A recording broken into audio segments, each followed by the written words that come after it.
Hello ladies and gents, Nakiato here with hoversprint.com. And the video that I've got today for you guys and gals is how to Bastion.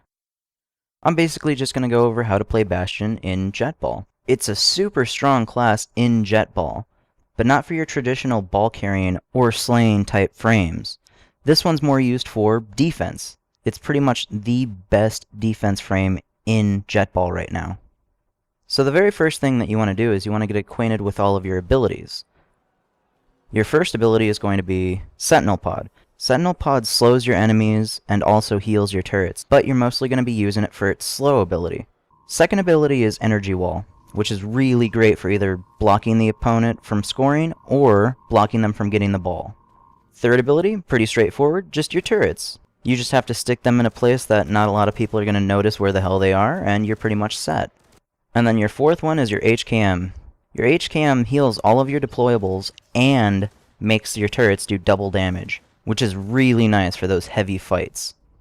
One good tip for starting the match as a Bastion is to use your energy wall to block the enemy team from getting the ball and also doing damage from your team.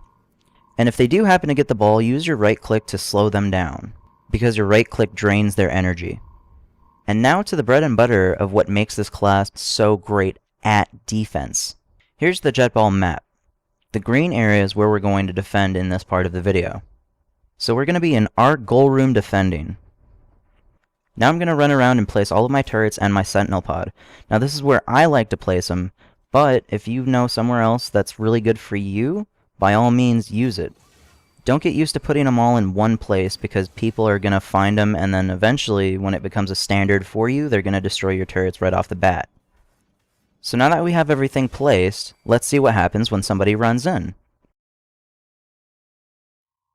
When someone gets up to your Sentinel Pod and doesn't go through the circle, don't worry about it too much. They have to spend the time to go around it, and that basically just causes them to get into line of sight, which line of sight is exactly what your turrets need to shoot the ball carrier. And as you can see, I'm pretty much using everything here. I'm blocking him from flying through the hoop, I'm draining his energy with my alt fire, and I'm letting my turrets go to town on him. Now it's time for the second area where we're going to be defending. This is going to be the room right after your goal room. So you just want to find good places to go stick all of your turrets and your Sentinel Pod. I put my Sentinel Pod right here because it forces them to make a split decision on whether to take a left at that fork or fight the pod. Either way is a win for you. Now that we have everything placed, I'm going to show you when someone actually comes through here.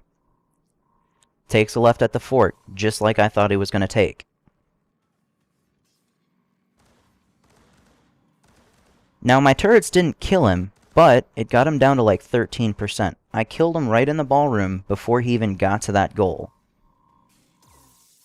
And last but not least, the ballroom itself. The only reason I'm going to show you the ballroom is because when your people push them far enough to the point where you can set all of your turrets up to defend that room, it's not necessarily a bad thing. That just means that anybody that's trying to grab that ball that's not on your team is going to get hurt.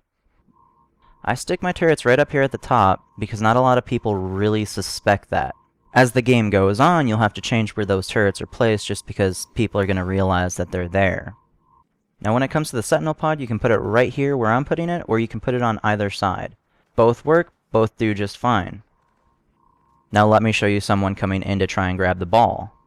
He runs through the Sentinel Pod just mostly because he doesn't know it's there, so that helps slow him down just a little bit. Then as soon as he comes into the room, just tag him so your turrets start shooting at him right off the bat, and then keep his energy drained with your alt fire. This will keep him from grabbing that ball and also getting away, so your turrets are just going to keep on firing at him. And if a couple people come in at the same time, don't be afraid to use your HKM to increase your damage. Well, that was a quick little guide on how to play Bastion in Jetball. Don't forget to check out hoversprint.com for all your podcast news and everything PvP related. This is Nakiato, signing out.